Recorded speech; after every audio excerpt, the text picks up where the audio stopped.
Good morning. It's Sunday, July 12th, 2026. My name is Terry Morgan, and we are here to talk about martial arts philosophy, in particular to focus on the idea of Shin, heart, and how that connects with what we're doing in practice, as well as how we work with that to develop our skills and become better at, well, literally whatever we're doing. That connection through the heart, the connection with the heart, makes all the difference in what we're doing and what we can do.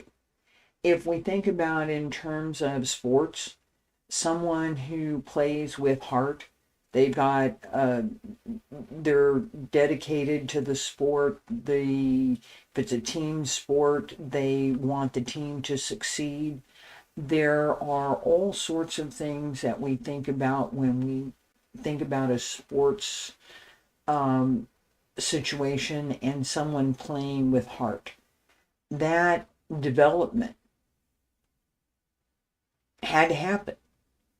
The person had to decide that they wanted to play that sport, and they had to practice, and they had to decide at some point that they wanted to continue. When I was thinking about this class and reflecting on what I had been teaching this week through set 8 in the Wudang Qigong series, the connections with the palms in holding the ball, the connections with movements that we have done previously, as well as the connections through the whole body, reminded me of how much development work actually has to be done.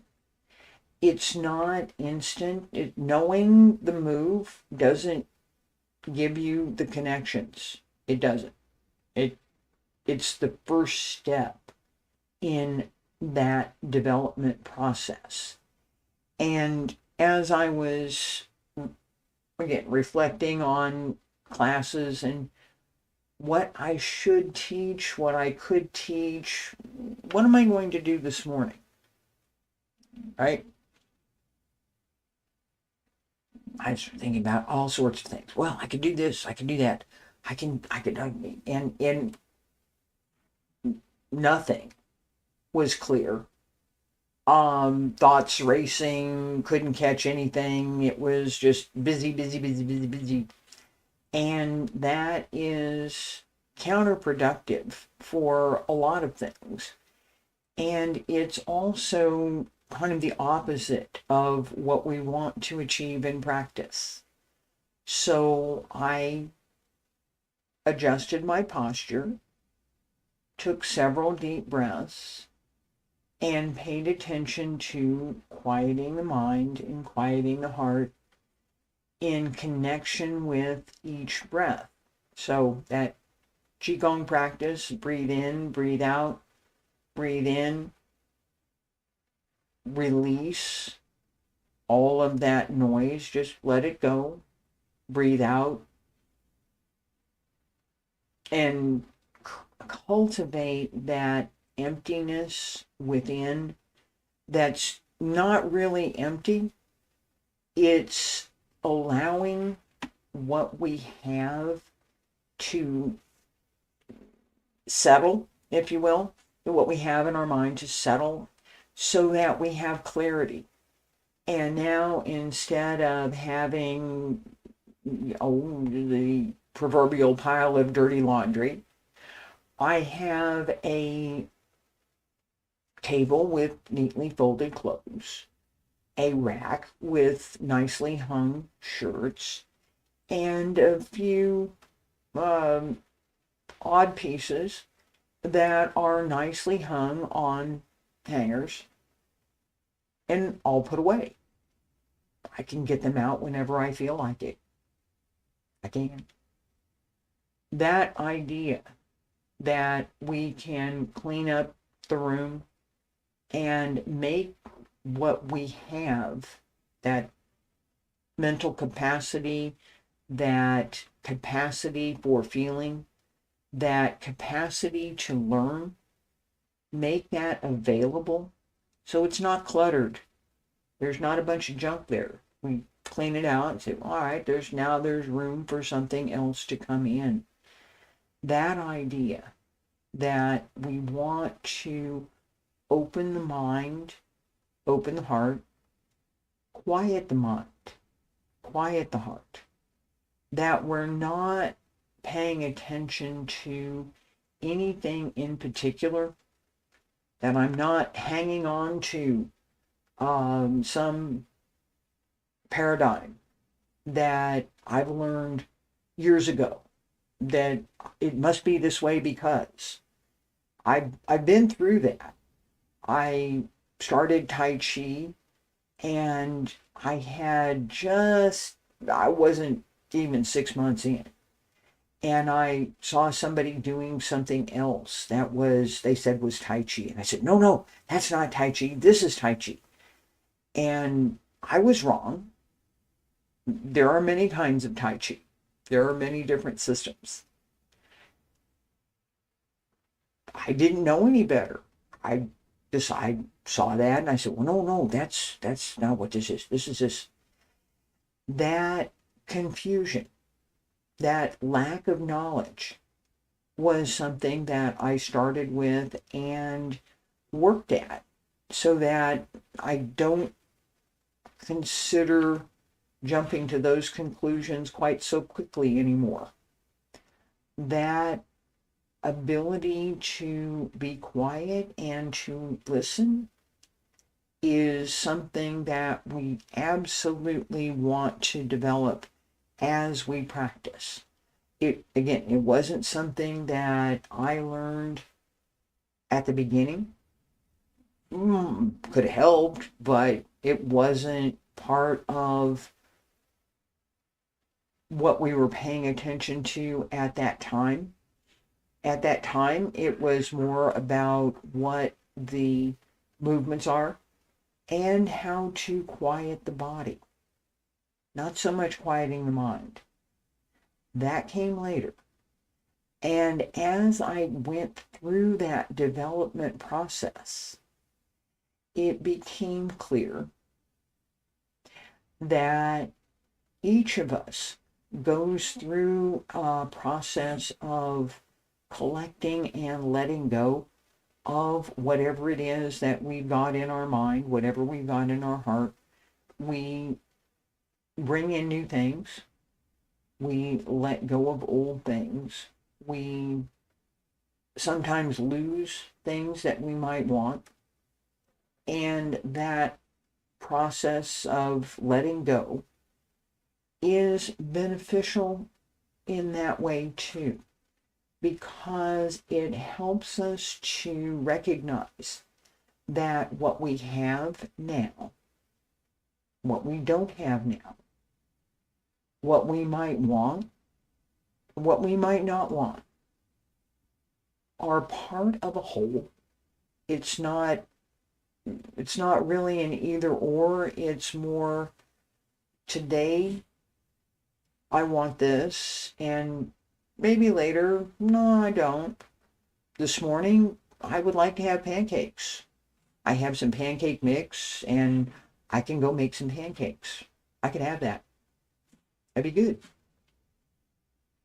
I can think about that. And it gives me a sense of anticipation. It gives me a sense of purpose for later. What if I didn't? What if I couldn't? What if I wanted those pancakes and I couldn't make them? Oh, that's a whole different feeling, isn't it? Gosh, I'd really, really, really like to have some, but I don't have any. I can't.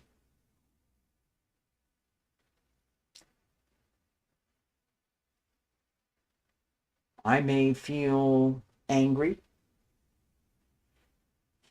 I don't have the money.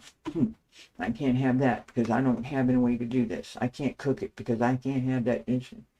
Right? There are all sorts of reasons that I might not be able to have something that I want. Sorting through that so that I have a clearer idea of what I want and what I don't want, what I'm willing to let go of, and what I still would like to strive for, is part of clearing the heart, quieting the heart. What did I want to do this morning? Well, I have this reading I'm working on, and I have this, and I want to go to the store, and I was doing this, and I need to do that, and right? What am I going to do now? Breathe. That's it. Breathe. And because I have developed the skill, it's not magic, it's not overnight, it's not some special particular thing, it's practice, it's developing the skill to connect the breath, connect the heart, connect the mind, and use the breath to quiet the heart, to quiet the mind, so that we can see clearly, that the heart is open, and that instead of clutter, we have that nice clean room that we can move around in, that we can use for other things. That clarity is part of what we look for in practice. It's part of what we want to cultivate in practice. So in practice, we don't want to be focused on, and I'm trying to think of a way to say this, we don't want to be focused on the clutter. We don't. But how else can I get rid of the clutter if I don't think about it? Well, you have to not think about it. It's the goal is not think about it. But I have to just know, in most of our internal practice, we don't achieve what we're trying to do by trying to do it. We achieve what we're trying to do by allowing it to happen. If my body is still and quiet, and my heart is still and quiet, when there is movement, it's easy to perceive it. If something disturbs my heart, it's easy to know it. And being able to have that clarity in movement or in my thoughts, in my feelings, is what I want. It's not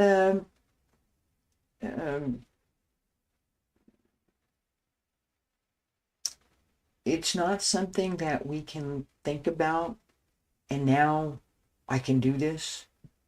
I've just explained part of the process. It's straighten your back, open your lungs, breathe fully and completely, focus on the breath. If you don't also know that process of breathing is connected through the nervous system, through the cardiovascular system, through all of the breathing organs, the respiratory system, and through the digestive system, that allows all of those systems to relax and function naturally, that's the result that we're looking for. That is what gives us the ability to quiet the mind and quiet the heart. That practice, I'm going to breathe, and I'm going to let go of whatever extra thoughts are going through my head right now. The only thing that matters is my breathing. That's it. Breathe. Once we achieve that, it's not trivial. Once we achieve that, there is a clarity that naturally appears. We can't look for it because we won't find it. We can't reach for it because we'll just push it away. It has to be allowed to come in.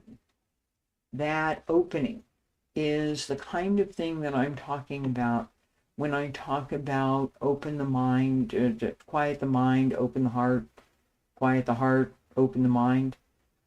Both function together. So if my thoughts are racing, my heart can't be quiet.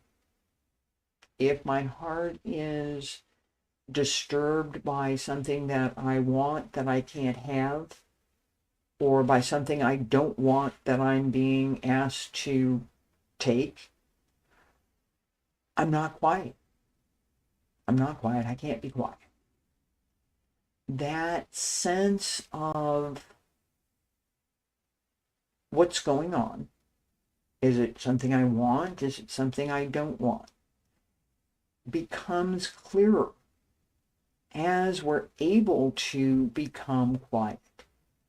It's not easy sometimes. Sometimes it's extremely difficult to just sit and breathe. That's all you're doing. It can be very difficult just to do that. I need a bit. No. Breathe. The discipline that comes with that is also what we want to cultivate, because that's part of what we rely on when we start trying to use these skills. I want to use my skills to quiet my heart. If I don't have the discipline to quiet the body, quiet the mind, quiet the breath, and become still, I can't do it.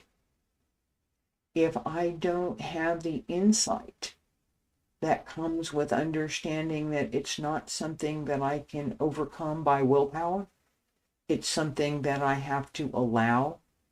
I have to get out of my own way and allow it to happen. That understanding, that insight, gives me the ability to step aside and allow the breath to quiet the mind and quiet the heart. And I know I'm repeating a lot of things here this morning. This principle is one of the foundation principles for practice. If we are busy, oh, I'm going to this, and I'm going to that, and I'm going to do this, and I'm going to do that, I'm doing this, and I'm doing that. Busy. We're not quiet.